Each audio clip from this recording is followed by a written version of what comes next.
IDFC first bank ने करीब 1639 करोड़ का घाटा पेश किया है इस तिमाही में और उससे निवेशकों को एक बारगी झटका लगा है क्योंकि एक बड़ा प्रोविजन किया गया 1622 करोड़ रुपए का एक टेलीकॉम कंपनी के लिए। इसके बारे में ज्यादा जानकारी लेते हैं, इस तरह की खबर को कैसे देखना चाहिए, नतीजे को आपको कैसे समझना चाहिए। हमारे साथ बैंक के एमडी और सीईओ वी वैद्यनाथन साहब मौजूद हैं। मिस्टर वैद्यनाथन, बहुत बहुत स्वागत है आपका सीएनबीसी आवाज पे। ये जो एक बड़ा प्रोविजन आपने लिया, हम समझते हैं ये वोडाफोन आइडिया है, टेलीकॉम कंपनी जिसकी आप बात कर रहे हैं। इतना बड़ा प्रोविजन एक क्वार्टर में, इसकी क्या वजह है? एज यू नो, जैसे आप देख रहे हैं मार्केट में टेलीकॉम सेक्टर में स्ट्रेस है, मोस्ट पर्टिकुलरली इस कंपनी में स्ट्रेस है। इस कंपनी ने पब्लिकली अनाउंस किया है कि अगर एजीआर में रिलीफ नहीं मिला तो we will have to close down. लेकिन आमतौर पे आप प्रोविजन तब लेते हैं जब कोई कंपनी आपको 3 महीने तक पैसे नहीं देती। तो क्या आपको जो आइडिया के इंस्टॉलमेंट्स हैं आज तक, क्या उन्होंने कहीं डिफॉल्ट किया है? आइडिया के एनुअल इंस्टॉलमेंट्स हैं, मंथली नहीं है, बट लास्ट इंस्टॉलमेंट करीब 1 मंथ अगो आ चुका है। No problem there. बट एक पब्लिक न्यूज़ है, इतनी बड़ी न्यूज़ को हम कैसे इग्नोर करें कि इतनी बड़ी न्यूज़ कंपनी में डिस्ट्रेस है। इनफैक्ट अगर हम रिकॉग्नाइज ना करें तो लोगों को लगेगा कि इनके पास अभी प्रॉब्लम्स हैं। तो हमारा काम है कि जैसा है वैसे बता दिया। और एक्सपोजर 3,300 करोड़, उसमें से 50% हमने ले लिया। तो देखिए, जब से ये मर्जर हुआ तब से अंदाज़ा तो था कि काफ़ी दिक्कतें आएंगी, लेकिन ये एक के बाद एक हर क्वार्टर में अगर आप इस तरह से प्रोविजंस लेंगे, जैसे कि पिछले क्वार्टर्स में भी लिया और इस बार भी, तो सवाल ये उठता है कि क्या इस तरह के और भी अकाउंट्स हैं? आपकी स्ट्रेस बुक भी बढ़ी है, तो आप क्या देख रहे हैं पाइपलाइन में? क्या ऐसे और झटके आने वाले क्वार्टर्स में लग सकते हैं? ये it's a fair question I think, क्योंकि पिछले 3 क्वार्टर से मानता हूँ इस बात को। सबसे पहले झटका लगा दीवान हाउसिंग का। जब मर्जर हुआ था तो उस समय दीवान हाउसिंग AAA का रेटिंग था, तो ऐसा नहीं लगा कि ऐसा होगा। बट जैसे ही हमें पता चला, हमने उसका 75% प्रोविजन P&L में ले लिया। अभी हम कंफर्टेबल हैं।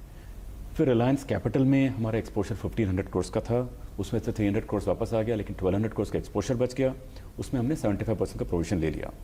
अब थर्ड अभी पता चला कि वोडाफोन में है। एक्चुअली वोडाफोन का एक्सपोजर हमें मालूम था है, लेकिन सडन इवेंट पिछले 1 क्वार्टर में चेंज हुई है, रिकग्नाइज हो गया है। अभी हमारा जो डिस्क्रिप्शन है पाइपलाइन का, इंफ्रास्ट्रक्चर अकाउंट्स में 1,154 करोड़ का हमने जो लिस्ट है वेबसाइट में डाल दिया है। हमारा हिसाब है कि इसमें हमने 51% का प्रोविजन ले चुके हैं। ऐसा नहीं लगता कि ऐसा कोई बड़ा आइटम हमारे सामने अभी और है। ओके, एक बहुत ही अहम सवाल है जो मैं आपसे अपफ्रंट ही पूछ लेता हूं वैद्यनाथन साहब, क्योंकि इस समय जो दर्शक हमें देख रहे हैं उन्हें ये जानना चाहिए। लोगों ने आपको देख करके आईडीएफसी फर्स्ट बैंक का स्टॉक मर्जर के बाद खरीदा, तो वो अब दिक्कत में है, उनको चिंता है कि उनको मुनाफा नहीं मिल रहा है, उनको आप क्या कहेंगे? सबसे पहले तो मैं इस बात पे बहुत सेंसिटिव हूँ इस बात पे कि लोगों ने अगर मेरे नाम पे स्टॉक खरीदा है, अगर ऐसा फीलिंग है, एंड मैं इसको बहुत बड़ी रिस्पॉन्सिबिलिटी मानता हूँ, जिम्मेदारी मानता हूँ। मैं अपनी तरफ से 2 चीज़ कर रहा हूँ। एक तो हमारा जो कोर बिजनेस मॉडल है वो बहुत स्ट्रॉन्ग बना रहे हैं। जो हमारी रिटेल लोन बुक 36,000 करोड़ थी, अभी 52,000 करोड़, तो कोर मॉडल बहुत स्ट्रॉन्ग है। मीनवाइल अगर किसी ने स्टॉक खरीदा है हमारे नाम पे, हमारे रिस्पॉन्सिबिलिटी पे, मैं ये मानता हूँ कि अगर कोई प्रॉब्लम है तो उसको ट्रुथफुली बोल देना वो भी मेरी रिस्पॉन्सिबिलिटी है। ये मैंने रिस्पॉन्सिबिलिटी निभाई है पिछले 4 क्वार्टर में।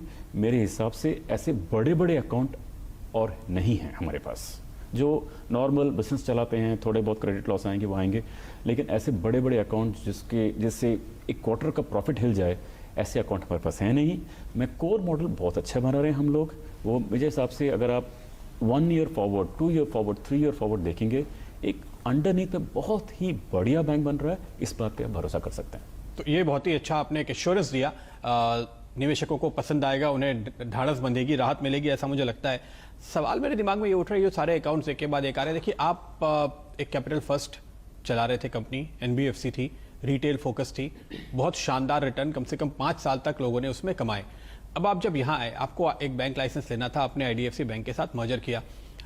अब कहीं ना कहीं ऑब्जर्वर्स को ये लगता है कि क्या आप पूरा अंदाजा नहीं लगा पाए थे कि आईडीएफसी की बुक में से कितने एनपीएस निकलेंगे? देखिए, कैपिटल फर्स्ट का बुक जो हमने यहाँ में मर्ज किया है, 36,000 करोड़ एट दैट टाइम था, अभी वो 48,000 करोड़ हो चुका है, 52,000 करोड़ हो चुका है। मैं आपको एश्योरेंस देता हूँ बिल्कुल सेफ है, स्टेबल है, नथिंग टू वरी। नाउ जहाँ तक अंदाज़ा था या नहीं था, तीनों जो अकाउंट है, 4 अकाउंट जो हमें डिस्टर्ब किए हैं, ये are these were unexpected hits at that point of time.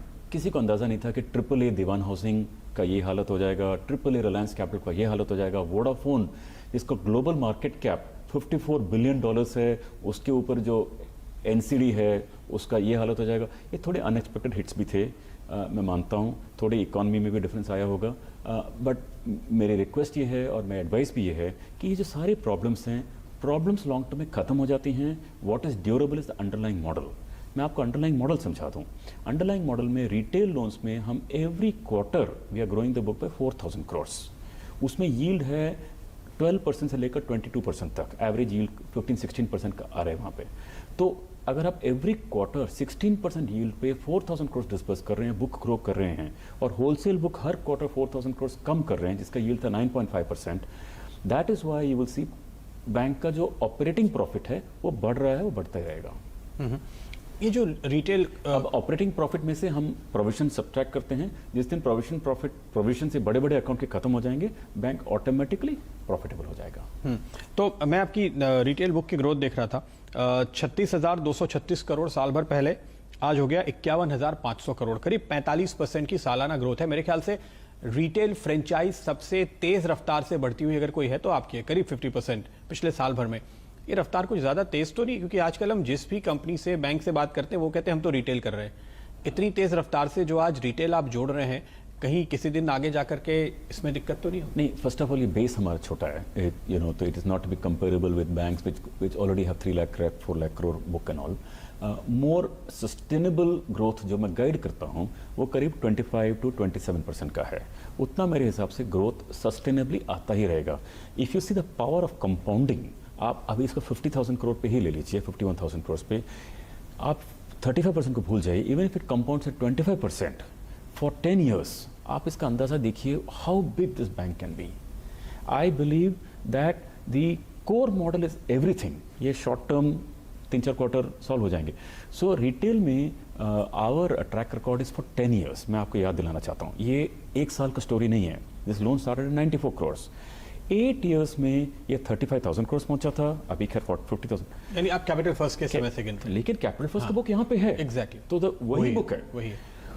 So therefore उसका बुक में हमने इतने सारे डिफिकल्ट टाइम्स देखे हैं, क्योंकि 10, 11, 12, 13, 14 में इकोनॉमी बहुत स्लो डाउन थी, 2016 में डिमोनेटाइजेशन, 2017 में GST, 18-19 में स्लो डाउन, हर तरह के हमने ट्रबल देखे हैं। Still asset quality is stable, very stable.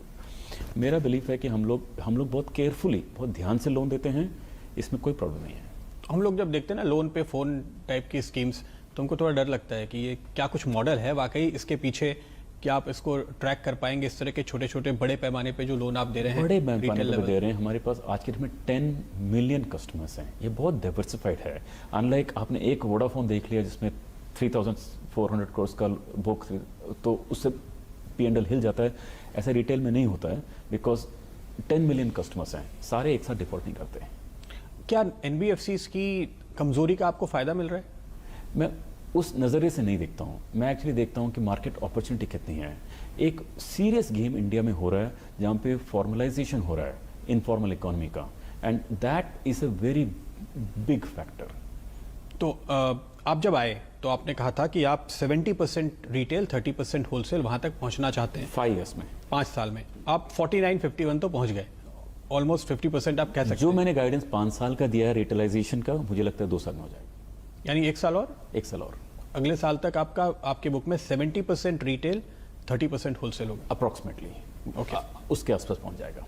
तो मतलब इतनी तेजी से, एंड मैं कह रहा हूँ कि जो मैंने 5 साल का गाइडेंस दिया है, जो 70% का है, हो सकता है तब तक ये 90% रिटेल भी हो जाए, या something like that. It will be eventual target आपका वही है? या it will be a retail bank, because on every parameter, even CASA percentage, हर एक में we are running ahead of plan. तो आपकी ओवरऑल बुक नहीं बड़ी हो रही, आप होलसेल कम कर रहे हैं, रिटेल बढ़ा रहे हैं। ओवरऑल बुक ना बढ़ाने का स्पेसिफिक स्ट्रेटजी है। I think we are one of the few banks जिसने स्टेटेड स्ट्रेटजी बोल के we are following properly. 4 quarter no book growth, लेकिन retail is up, wholesale is down. इसके पीछे स्ट्रेटजी है एक तो हम बुक डाइवर्सिफाई हो जाता है तो सेफ हो जाता है, जैसे जैसे रिटेल हो जाएगा सेफ हो जाता है। नंबर 2 जो है यील्ड भी बेटर है। तो एंड मोस्ट इंपॉर्टेंट हमारी स्किल यहाँ पे है, हमारे यहाँ पे स्ट्रॉन्ग स्किल है, क्योंकि इंफ्रास्ट्रक्चर में एज यू नो इंडिया में they can be problems, and infrastructure book हमने काफ़ी कम किया है। 1 year ago our infrastructure book 22,000 crore, अभी हमने उसको 15,000 करोड़ कर दिया है। तो हमारा प्लान उसको जीरो कर देंगे। और होलसेल जो कॉर्पोरेट लोन्स है, होलसेल बढ़ेगा, बट उसका पेस जो है वो इट विल बी मैच्योर, कम हो जाएगा। तो जो मैंने कहा पिछले 4 क्वार्टर में आप मान लीजिए if you take a 5 year forward, then you might say that retail book can be about say 1,20,000 crore, and or maybe मैंने 1 लाख का गाइड किया है, it can be little more than that, and wholesale book का मान लीजिए 30 लेकर चलिए, so it can be 120 and 30, 150, something like that. Okay Actually उससे भी बढ़ सकता है।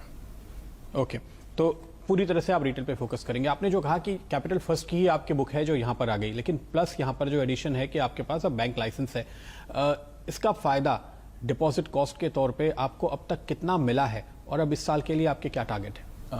ऑलरेडी मिल रहा है, बिकॉज बैंक में हमारे बोरिंग कॉस्ट में करीब 7.4% और so, in capital first is about 8.8% और 8.5%, so there is already about 100 basis points। लेकिन बैंक में it also comes with some cost of SLR, CRR, you know branch roll out cost, ये सब capital first में नहीं थे, but average कुल मिलाकर there is a benefit.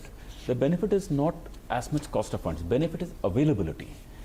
Once we are a bank, imagine Capital First ka loan book on a bank platform, this can grow forever, 5 years, 8 years, 10 years, 20 years, it can keep growing. As an NBFC कभी ना कभी डर तो लगता है। तो ये आपके लिए जो एडिशनल एडवांटेज हुआ, मैं देख रहा था आपकी NIM करीबन 4% के आसपास पहुंच रही है, तो पिछले 4 क्वार्टर में लगातार इसमें करीब 100 basis point, 97 basis point to be precise बढ़ोतरी हुई है। इसका गाइडेंस आप क्या देंगे? Net interest margin I have guided at the merger to go to 5.5% in 5 years. हम ऑलरेडी 3.8% पहुंच गए हैं। आई हैव टू से हम कंफर्टेबली विल गेट देयर। तो 5 साल लगेंगे उसमें? I said comfortably will get there. Okay, 1 साल का गाइडेंस होगा कोई आपका? मतलब एवरी क्वार्टर कम से कम 15-20 बेसिस पॉइंट तो जरूर बढ़ेगा, बढ़ता रहेगा। ओके, तो सवाल ये उठता है कि क्या अब ये लॉस आना बंद हो जाएगा? मुझे लगता है यस, बिकॉज मैंने आपको बताया बिग प्रोविजंस खत्म हो गए हैं ना। होलसेल बुक है, होलसेल में 50,000 करोड़ का बुक तो है, उसमें हर क्वार्टर 100-200 करोड़ आ भी सकते हैं, लेकिन ऐसा नहीं कि 1000 आ जाएगा, 100-200 कभी। जो रिटेल बुक है वहाँ पे स्टेबल है, 350 to 400 करोड़ उसका प्रोविजन आ सकता है हर क्वार्टर। तो अगर उसके 350 करोड़ आए, 400 आए, इसके 150 आए, तो करीब 500 करोड़ तक का प्रोविजन एक्सपेक्ट कर सकते हैं। और हम जैसे जैसे हमारा PPOP प्री प्रोविजन प्रॉफिट वो बढ़ेगा, सीधा उसका प्रॉफिट आएगा। मेन थिंग, मैं समझ रहा हूँ आपकी बात को, आपका फोकस प्रॉफिट पे है, लेकिन मैं आपको, इफ़ यू डोंट माइंड, मैं आपको और आपके इन्वेस्टर्स को भी गाइड कर दूँ इस बात पे, that this is early stage bank, for heaven सेक। अभी तो 1 साल हुआ है आफ्टर मर्जर, एंड ब्रांचेस लग रहे हैं, खर्चे हो रहे हैं, पीपल का हायरिंग हो रही है, तो इतना फोकस इत पे नहीं होना चाहिए। मेरा फोकस ये है कि 1 साल तक चाहे प्रॉफिट 50 करोड़ हो एक क्वार्टर में, 80 करोड़ हो, 100 करोड़ हो, मैं इससे ज़्यादा गाइड भी नहीं करूँगा, नहीं भी करूँगा। जिनको बड़े बड़े प्रॉफिट चाहिए वो कोई और बैंक खरीद लें। ये बैंक अलग है, दिस इज अर्ली स्टेज। अगर मैं अभी प्रॉफिट की बात करूंगा, कुछ इन्वेस्टमेंट कर ही नहीं सकते। मेरा प्लान है कि ये एक 5 year 10 year गेम है कि बैंक को एवरी ईयर 25% कंपाउंड करो। 1 साल तक इन्वेस्टमेंट होगा, प्रॉफिट कम होंगे, इसके लिए आप एक्सेप्ट कर लीजिए। एंड अगर आपको बना बनाया बैंक चाहिए जहां पे आपको 20% रिटर्न इक्विटी है, आप कोई और बैंक खरीद लीजिए। अच्छा, एक और रिस्क दिमाग में आता है ऐसी स्थिति में, लेकिन इसमें आप बने रहेंगे मेरे हिसाब से, माय थ्योरी, दैट एक अंडरलाइंग मॉडल अगर अच्छा है तो इसका लॉन्ग टर्म बेनिफिट भी फैंटास्टिक। 1 or 2 years आप इसको इन्वेस्टमेंट बैंक मान के चलिए, और अगर आप इन्वेस्टमेंट स्टेज बैंक मान के चलिए। हाँ, and profit will be 50-100 crore पर क्वार्टर, इतना ही रहेंगे क्योंकि इन्वेस्टमेंट हो रही है। बिल्कुल। तो देखिए, अगर आप पिछले 25 साल का इतिहास देखें प्राइवेट सेक्टर बैंक्स का इंडिया में, करीब इतना ही इतिहास है, तो जो कंजर्वेटिव बैंक्स थे जिनसे लोगों को शिकायत थी कि बड़ा धीरे धीरे चलते हैं, उन्होंने ही 20 साल में सबसे ज्यादा कमा कर दिया। आई बिलीव सो, क्योंकि if next 1 year 2 years I am investing in branches, उसके खर्चे तो आ रहे हैं, उसके प्रॉफिट एक साल में तो नहीं आते, लेकिन by the 3rd year 4th year 5th year profits can go to thousands of crores. Then it can't be stopped. If I don't build the foundation correctly, then I can post profits today, but later I will be faltering. तो मेरा theory है कि अभी एक साल investment करो and for ever gain profits. Okay, तो एक और रिस्क जो दिमाग में आता है वो ये, चूंकि कुछ दूसरे बैंक्स के मामले में हमने देखा है, वो ग्रोथ है या दिक्कत है, किसी भी वजह से फंड रेस करने पड़ते हैं, और इस बाजार में अगर आपका मुनाफा अच्छा नहीं है तो जाहिर है कि आपको इक्विटी नहीं मिलेगी। क्या आप कंफर्टेबल हैं कि इस दौरान जब आप इन्वेस्टमेंट फेज में हैं आपको और इक्विटी की जरूरत नहीं है, इसलिए आपके शेयर प्राइस से आपको कोई दिक्कत नहीं है? First of all, I understand the question, it's a fair question. Let me just say that हमारी जो दो तरह के कैपिटल होते हैं, इक्विटी कैपिटल, एक तो टीयर 1 होता है, एक तो टीयर 2 होता है जो बोरिंग होती है। Tier 1 capital for our bank which is common equity, share holder equity, that is the best form of tier 1, that is 13.3% for us even after this result, much higher than regulatory requirement. So therefore in the immediate future, next 3 quarters 4 quarters, ऐसे कोई urgent need नहीं है capital की, okay, first of all. And secondly, if you want to raise capital, I am telling you, we will get it very easily because a lot of funds that are chasing us to invest, and if you want to raise capital, we can raise it comfortably. We have no problem raising capital if you wanted it, but I don't think immediately we will need it also.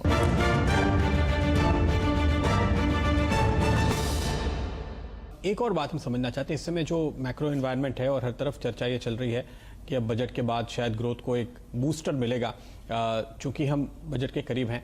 आपकी किस तरह की उम्मीदें हैं budget से? मेरी दो उम्मीदें हैं। एक तो इंडिया की जो अभी स्लो डाउन है उसको रेव अप करने के लिए एक फिस्कल बूस्ट अगर कंजम्पशन लेवल पे, not to tax and all this things, consumption level पे if we support the economy will be very strong, एक चाहिए इंडिया को at this point of time. Secondly, my always wish has been that जो small entrepreneurs के tax rates हैं they should not be equal to the large corporate. Today everybody is paying, first everybody is paying 33%, now everybody is paying 25%. I believe small entrepreneurs का tax rate, जैसे आप दुकानदार हैं, आप shopkeeper हैं, आप प्राइवेट लिमिटेड कंपनी बनाते हैं जिसमें आपका प्रॉफिट 1 करोड़ का है, आपका टैक्स रेट सिर्फ 5% होए। I feel that in a slab rate अगर बढ़े तो स्मॉल एंटरप्रेन्योर को कुछ बेनिफिट ओवर द बिग मिलना चाहिए, बिकॉज स्मॉल एंटरप्रेन्योर के इंटरेस्ट कॉस्ट हाई हैं, उसका मैन पावर कॉस्ट हाई है, पर यूनिट कॉस्ट हाई है, उसकी तकलीफें ज़्यादा हैं, उसके टैक्स रेट कम हुए। That is my wish list. मैंने ये प्रपोजल किया भी है, देखते हैं, उम्मीद करें कि ये सुना जाए।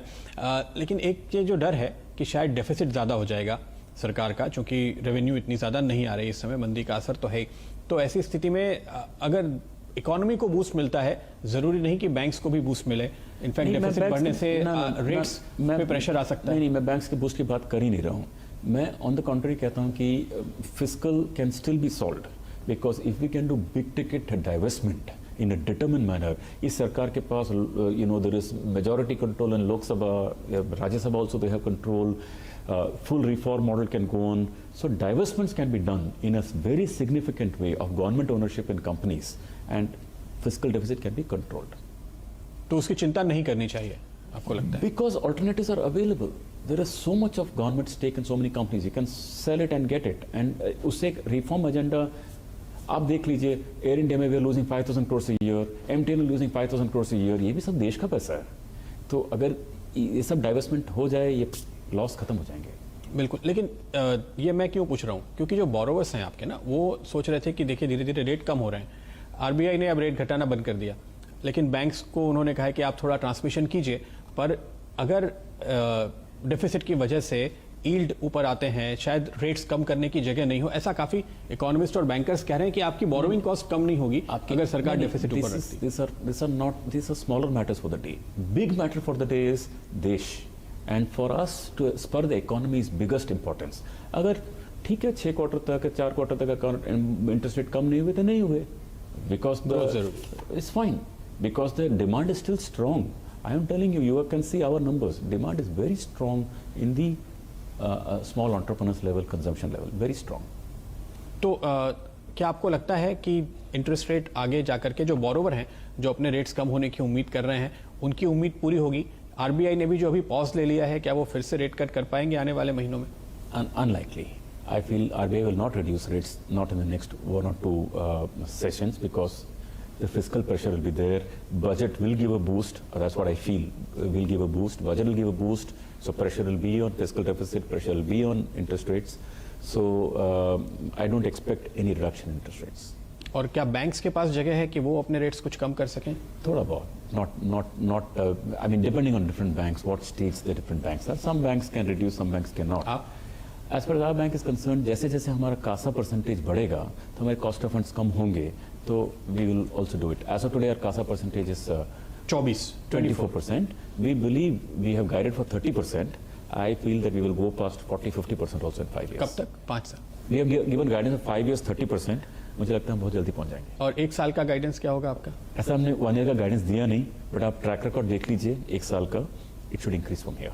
बहुत बहुत शुक्रिया मिस्टर वैद्यनाथन आपका हमारे लिए वक्त निकालने के लिए। Thank you very much.